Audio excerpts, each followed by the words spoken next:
kibrin ve paranın bir insanın gözünü nasıl tamamen kör edebildiğini hiç düşündünüz mü? Ya o kibrin, mazlumun tek bir onurlu gözyaşıyla nasıl yerle yeksan olabileceğini. Bu hikaye, kocasının yadigarına tutunmaya çalışan çaresiz ama onurlu bir kadının ve vicdan azabıyla uyanıp adaletin keskin kılıcı olan bir adamın hikayesidir. Unutmayın, ilahi adalet her zaman şaşmaz bir terazidir. Yeter ki umudunuzu kaybetmeyin. Sonbaharın o keskin, insanın içine işleyen dondurucu rüzgarı, kasabanın dar, taş döşeli sokaklarında sararmış ceviz yapraklarını hırçınca savururken, Zehra'nın derme çatma dokuma atölyesinin çürümeye yüz tutmuş ahşap penceresini de amansızca sarsıyordu. İçeride, yılların yorgunluğunu, çilesini incecik omuzlarında taşıyan, ancak gözlerindeki o onurlu ateşi bir an olsun kaybetmeyen Zehra vardı. Elleri, o nasırlı, boya ve ip kesikleriyle adeta yorgun bir haritaya dönmüş elleri, tezgaha her vuruşunda kendi makus talihine kafa tutuyordu. Rahmetli kocasından, o onurlu adamdan geriye kalan tek yadigarı, bu eski tezgahı ayakta tutmak zorundaydı. Başka çaresi, bu koca dünyada sığınacak başka hiçbir limanı yoktu. Tezgahın o ritmik, insana yaşam sevinci veren tak-tuk sesi, birdenbire atölyenin çürük tahta kapısının büyük bir gürültüyle açılmasıyla bıçak gibi kesildi. İçeriye dolan dondurucu sonbahar rüzgarıyla birlikte kasabanın en acımasız, en merhametsiz tüccarı Haşmet dikildi eşiğe, yüzünde. Karşısındakini ezmekten zevk alan, kibrinden beslenen o korkunç sırıtış vardı. Arkasında ise sessizce başını öne eğen, abisinin gölgesinde ezilmiş kardeşi Rüstem duruyordu. Haşmet, çamurlu kalın çizmeleriyle atölyenin temiz zeminini pervasızca kirleterek ağır ağır içeri adımladı. Etrafı o rengarenk el emeği kilimleri küçümseyen bir bakışla süzdü. Ve sessizliği yırtan o tok, alaycı sesiyle konuştu. "Kolay gelsin Zehra Hanım. Baktım da tezgahın sesi kesilmiyor maşallah. Ama nedense bizim alacağımız bir türlü ödenmiyor değil mi?" Zehra ellerini dokuduğu kilimden yavaşça çekti. Yutkundu. Boğazına koca bir yumru oturmuştu ama o zalime boyun eğmeyecekti. Başını dikleştirdi, o mağrur duruşunu bozmadan doğrudan Haşmet'in gözlerinin içine baktı. "Sana olan borcumuzun vadesine daha 2 hafta var Haşmet ağa. Rahmetli kocam bu senedi imzalarken sözünü tuttuğunu sen de çok iyi biliyorsun. Bu kilimler bitecek, şehre gidecek, paran da kuruşu kuruşuna ödenecek." Haşmet acımasız bir kahkaha attı. Kahkahası atölyenin taş duvarlarında yankılanıp sanki Zehra'nın kalbine saplandı. Elindeki kalın, gümüş işlemeli bastonunu hışımla yere vurdu. "Vade mi? Ne vadesi Zehra? O senin rahmetli kocan. Hastalık döşeğinde kıvranırken, benden o parayı yalvararak aldığında vadeler çoktan şaşmıştı. Benim artık bekleyecek, senin o uyduruk çaputlarının satılmasını izleyecek tek bir günüm bile yok." Zehra'nın yorgun gözleri fal taşı gibi açıldı. İnanamıyordu. Bu adam düpedüz kocasının hatırasına hakaret ediyor, kanun nizam tanımıyordu. Kapıda sessizce bekleyen Rüstem'e çevirdi bakışlarını. Belki içlerinde bir nebze vicdan kırıntısı taşıyan o adam adaletsizliğe dur der umuduyla. Ama Rüstem ağır bir suçluluk duygusuyla bakışlarını hemen yere indirdi. Abisine karşı tek bir kelime bile edemedi. "Ne istiyorsun benden?"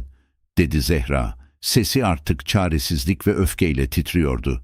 "Evimi aldın, tarlayı aldın. Şimdi gözünü bu 3 kuruşluk tezgahıma mı diktin? Benim alın terime mi göz koydun Haşmet?"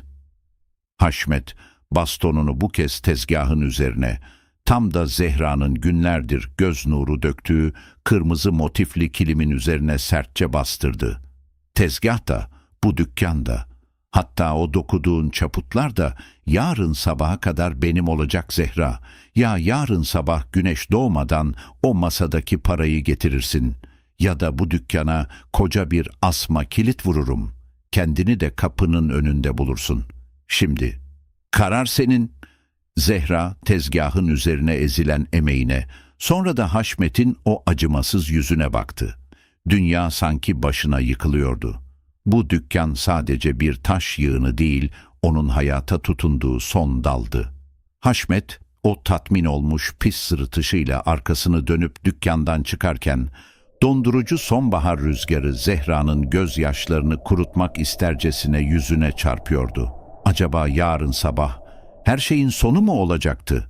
Zehra, Haşmet'in ardından açık kalan kapıya doğru kaskatı kesilmiş bir halde baka kaldı. Dışarıdan uğuldayarak içeri dolan dondurucu sonbahar rüzgarı dükkandaki ipleri hırçınca birbirine karıştırırken Zehra'nın yanaklarından süzülen o 2 damla yaş da soğukta adeta buz kesmişti.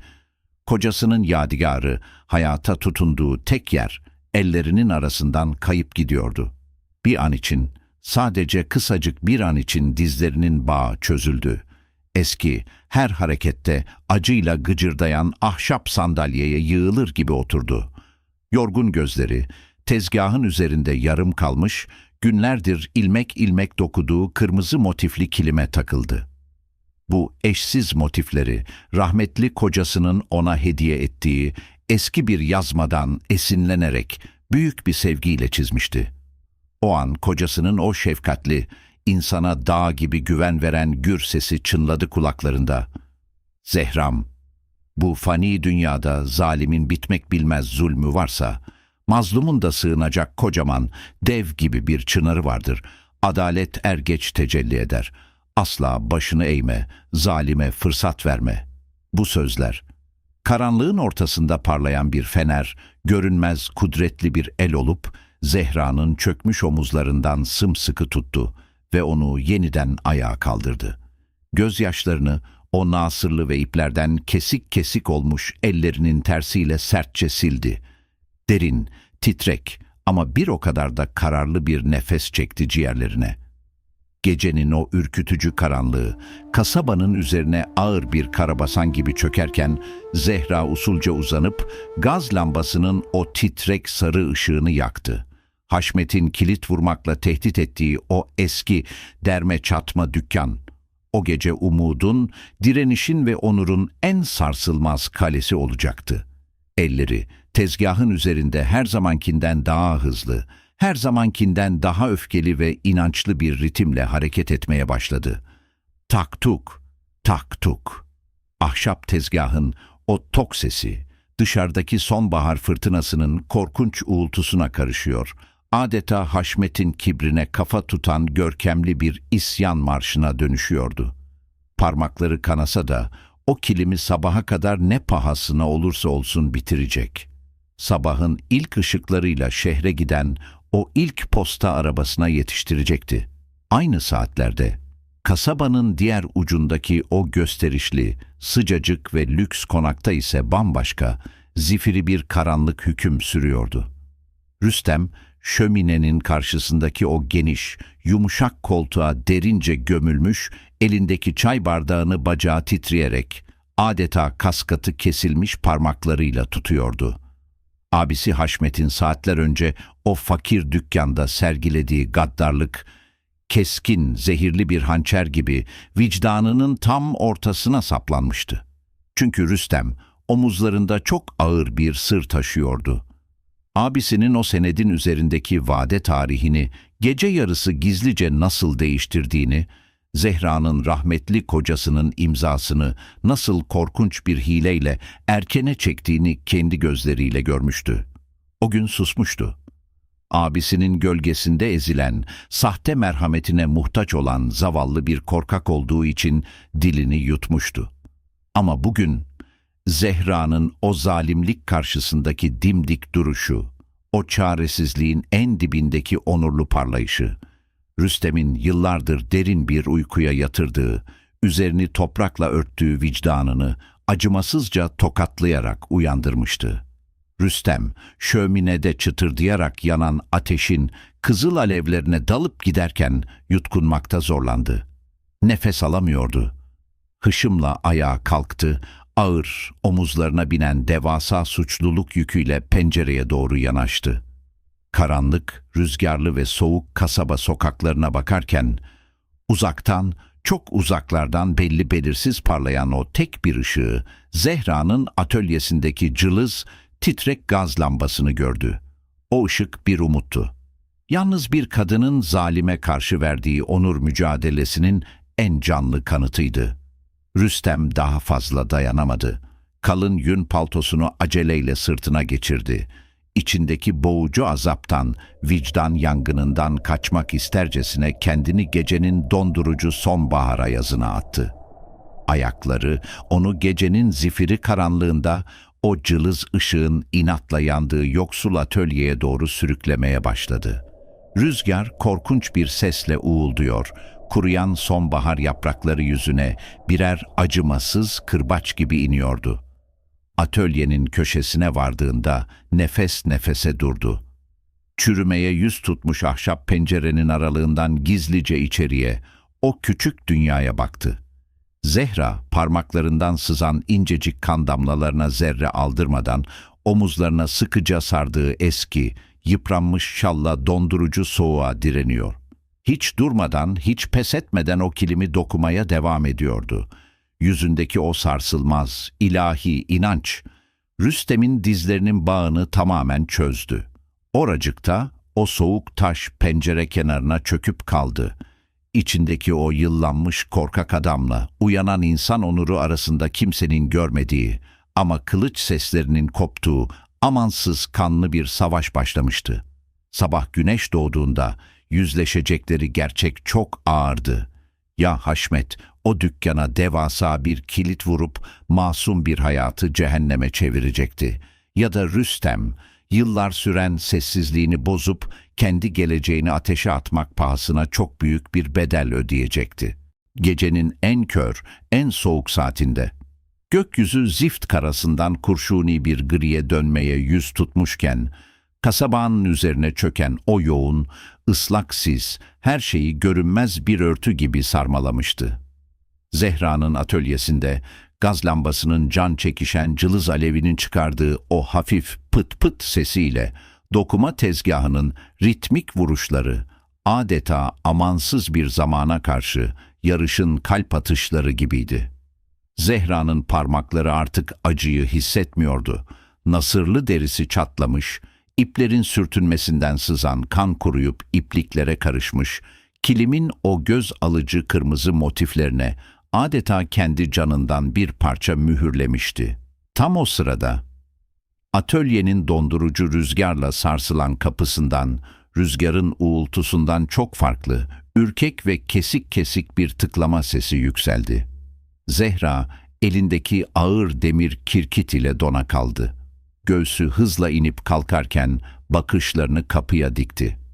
Bir hırsız mı yoksa Haşmet'in karanlık adamları mıydı gelen? Elindeki demir kirkitini savunma dürtüsüyle sımsıkı kavrayarak yavaşça kapıya doğru adımladı. Çürük tahtaların gıcırtısı eşliğinde kapıyı araladığında karşısında soğuktan morarmış yüzü, titreyen çenesi ve suçluluktan çökmüş omuzlarıyla Rüstem'i buldu.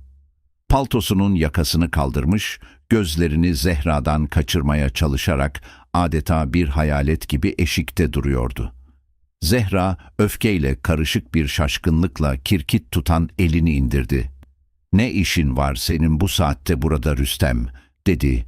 Sesi fısıltıyla karışık bir çığlık gibiydi. "Abin yetmedi de gitmeden önce buraları ateşe vermen için seni mi gönderdi?" Rüstem, içeriye sızan dondurucu sisle birlikte adeta atölyenin içine süzüldü. Kapıyı arkasından aceleyle kapatıp sırtını tahtaya yasladı. Nefes nefeseydi, konuşmak istiyor ama kelimeler boğazına düğümleniyordu. Sonunda titreyen, çatallı sesiyle konuştu. "Zehra, gitmelisin. Yani bu kilimi dokumayı hemen bırakmalısın. Çünkü ne yaparsan yap, abim o kilimin bu kasabadan çıkmasına izin vermeyecek." Zehra kaşlarını çattı, gözlerinde şimşekler çaktı. Onurlu duruşundan zerre taviz vermeden Rüstem'in üzerine doğru bir adım attı. Ne demek izin vermeyecek? Sabahın ilk ışıklarıyla posta arabası kalkacak.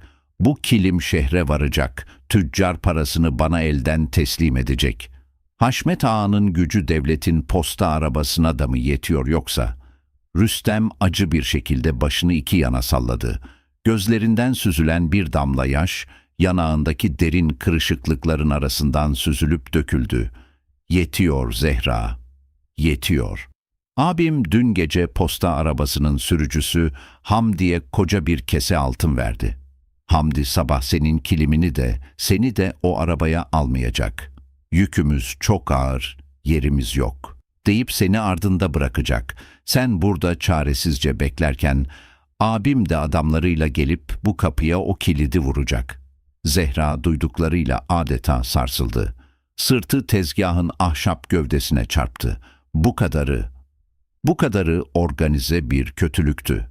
Kendi emeğiyle, namusuyla ayakta kalmaya çalışan yalnız bir kadını boğmak için kasabanın tüm çarkları birleşmişti. Gözlerindeki o kararlı ışık bir anlığına söner gibi oldu, dizleri titredi. Ama Rüstem'in asıl söyleyeceği şey henüz bitmemişti. Rüstem, ömrü boyunca taşıdığı o korkaklık zincirini ilk kez kırmanın verdiği o müthiş sarsıntıyla Zehra'nın önüne çöktü. "Dahası var Zehra," dedi, sesi artık hıçkırıklara boğuluyordu.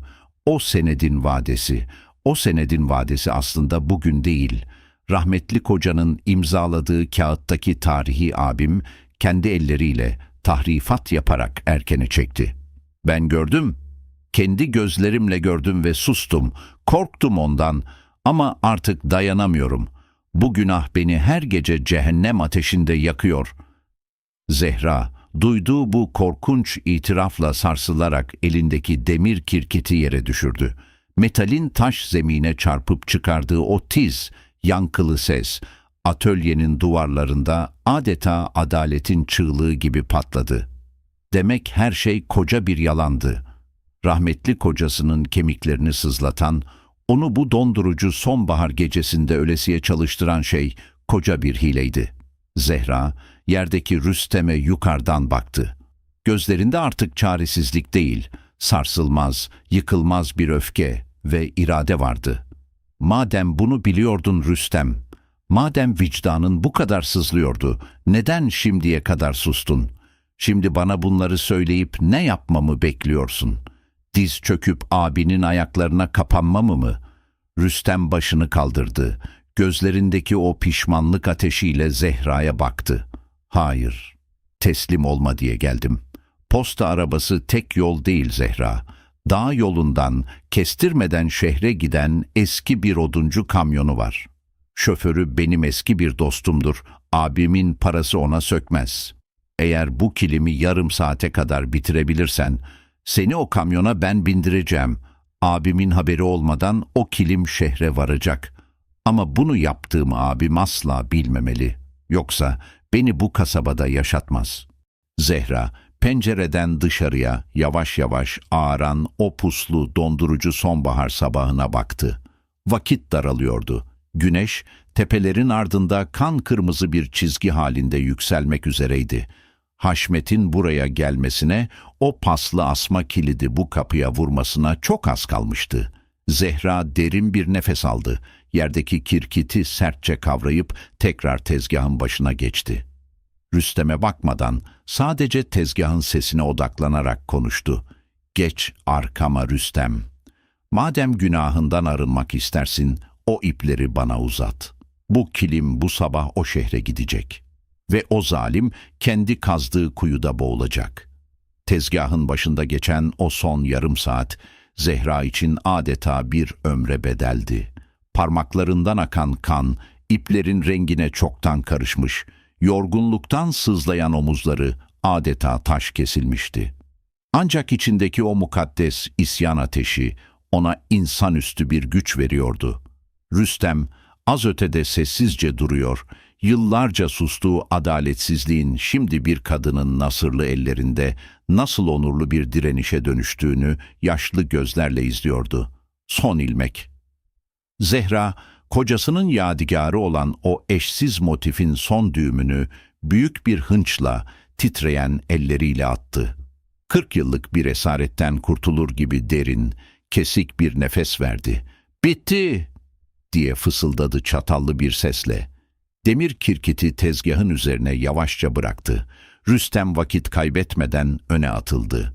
İkisi birlikte o paha biçilmez el emeği kilimi dondurucu sonbahar ayazından korumak için kalın bir çadır bezine sımsıkı sardılar.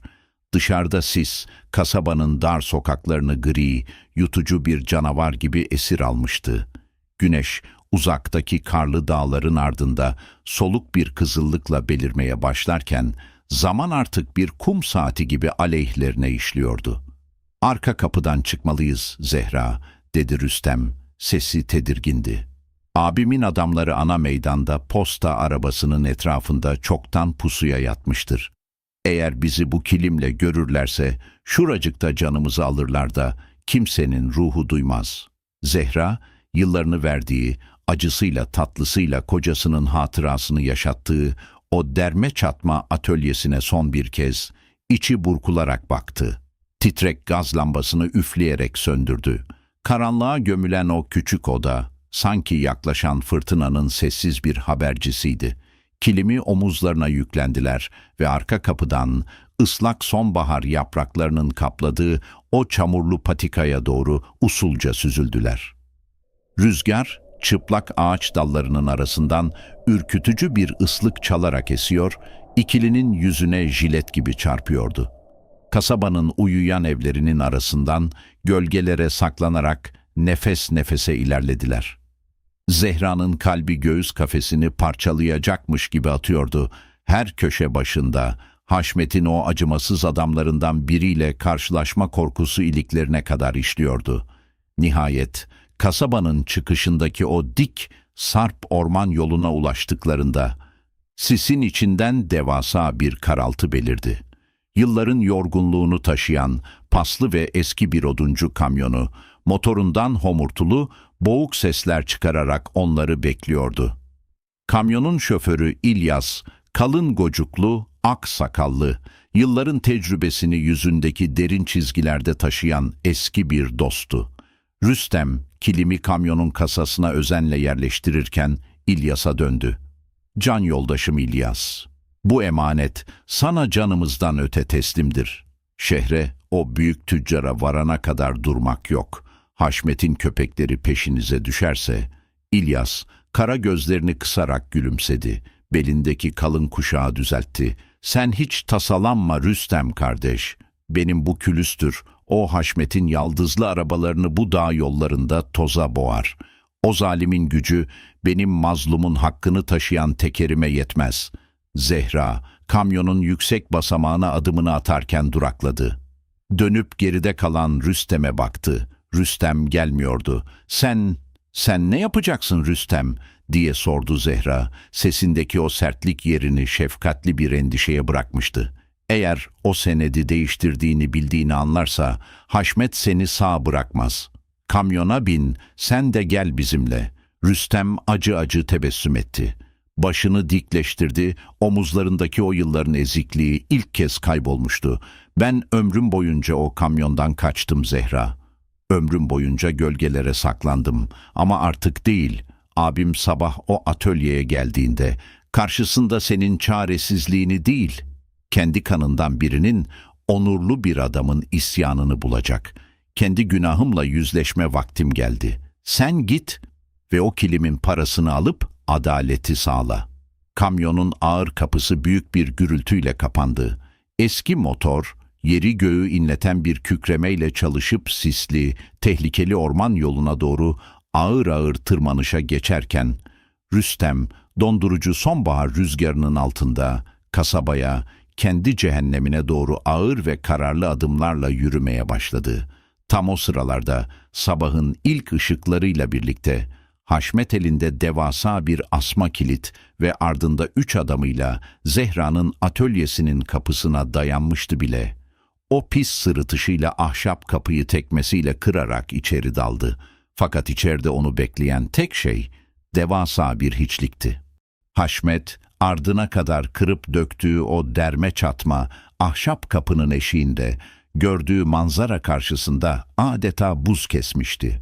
Yüzündeki o kibirli, zalim sırıtış saniyeler içinde paramparça oldu.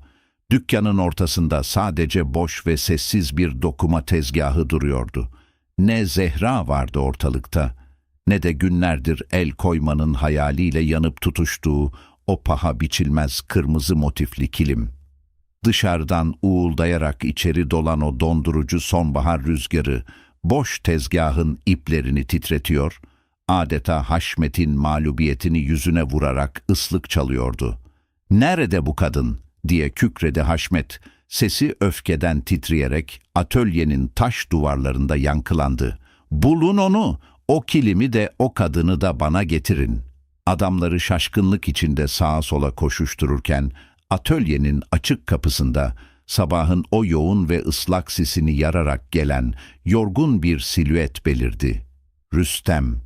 Üzerindeki kalın yün paltosu rüzgarda savrulurken başı dik, adımları yere sağlam basarak abisinin karşısına dikildi. Yıllarca omuzlarında taşıdığı o korkaklık kamburu gitmiş, yerine adaletin ve vicdanın o sarsılmaz asaleti gelmişti. "Boşuna bağırma abi," dedi Rüstem, sesi kasabanın sabah sessizliğini bıçak gibi keserek. Zehra da, o el emeği göz nuru kilim de çoktan şehre vardı. Senin o kirli hileli ellerin ona bir daha asla uzanamayacak. Haşmet'in gözleri şaşkınlık ve nefretle fal taşı gibi açıldı. Kendi kanından, canından olan kardeşi ona en büyük darbeyi vurmuştu. Elindeki gümüş işlemeli bastonunu kaldırıp hışımla Rüstem'in üzerine yürüdü. Sen ne yaptın Rüstem? Sen nasıl bana ihanet edersin?" diye bağırdı. Yüzü öfkeden kıpkırmızı kesilmişti. Rüstem, üzerine inmek üzere olan bastondan zerre kadar korkmadı, gözlerini bile kırpmadı. Kasaba halkı, Haşmet'in o korkunç bağırışlarına uyanmış, dondurucu ayaza aldırmadan yavaş yavaş atölyenin etrafında toplanmaya başlamıştı. "Asıl ihaneti sen yaptın abi," diye haykırdı Rüstem. Sesi artık bir isyan meşalesi gibi yanıyordu. Zehra'nın rahmetli kocasının imzaladığı o senedin tarihini, gece yarısı kendi ellerinle nasıl değiştirdiğini gördüm. O gariban kadının ekmeğine, namusuna nasıl kan doğradığını kendi gözlerimle gördüm. Sustum. Yıllarca senin gölgenden, zulmünden korkup sustum. Ama bitti. Artık senin sahte krallığında, benim korkaklığım da bitti. Bu korkunç itiraf, toplanan kalabalığın üzerine adeta bir yıldırım gibi düştü. Yıllardır Haşmet'in zulmü altında ezilen kasaba halkı, duydukları bu hile karşısında öfkeyle mırıldanmaya, Haşmet'in üzerine doğru öfkeli adımlar atmaya başladı. Kendi adamları bile duydukları bu utanç verici sahtekarlık karşısında başlarını öne eğmiş, patronlarından yavaşça geri çekilmişlerdi. Haşmet, bir anda etrafını saran o haklı öfke çemberinin ortasında çaresizce, yapayalnız kalmıştı. O esnada güneşin ilk ışıkları şehri aydınlatırken, Zehra, büyük tüccarın geniş dükkanında, çadır bezinden çıkardığı o eşsiz kırmızı motifli kilimi tezgaha seriyordu. Tüccar, kilimin üzerindeki o ilmek ilmek işlenmiş acıyı, umudu ve kusursuz sanatı görünce büyülenmiş gibi baka kaldı. Bu sadece bir kilim değil, onurlu bir kadının varoluş mücadelesiydi. Tüccar, Zehra'nın borcunun tam 3 katı büyüklüğünde bir altın kesesini hiç düşünmeden kadının o nasırlı ellerine saygıyla teslim etti. Öğlene doğru kasabaya dönen eski oduncu kamyonundan inen Zehra, meydanda adaletin tecelli ettiğini gördü. Şikayet üzerine gelen jandarmalar, sahtecilik ve zorbalıktan dolayı Haşmet'in kollarına kelepçeyi çoktan vurmuştu. Zehra, elindeki altın kesesiyle başı dik bir şekilde dükkanına doğru yürürken yılların yorgunluğu silinip gitmişti. Rüstem ise abisinin ardından bakarken ilk defa o dondurucu sonbahar rüzgarında derin, tertemiz ve özgür bir nefes aldı. Zalimin kibri yerle yeksan olmuş, mazlumun sabrı ise en güzel meyvesini vermişti. Kıymetli dostlar, gördünüz ya, zalimin o koca koca binaları, altından tahtları ve bitmek bilmez kibri, mazlumun tek bir onurlu direnişi karşısında nasıl da kağıttan bir kule gibi yıkılıp gitti. Haşmet, gücüne ve parasına güvenerek adaleti kandırabileceğini sandı. Fakat unuttuğu bir şey vardı. İlahi adalet hiçbir zaman şaşmaz, sadece doğru zamanı beklerdi.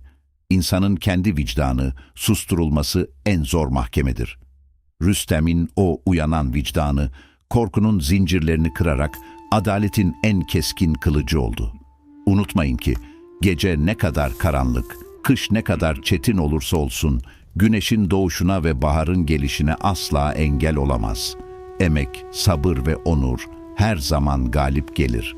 Sizler bu hikayedeki hile ve adalet arayışı hakkında ne düşünüyorsunuz? Yorumlarda buluşalım. Eğer bu ibretlik hikaye kalbinize dokunduysa kanalımıza abone olmayı ve videomuzu beğenmeyi lütfen unutmayın. Bir sonraki hikayemizde bambaşka hayatların sırlarında görüşmek üzere. Allah'a emanet olun.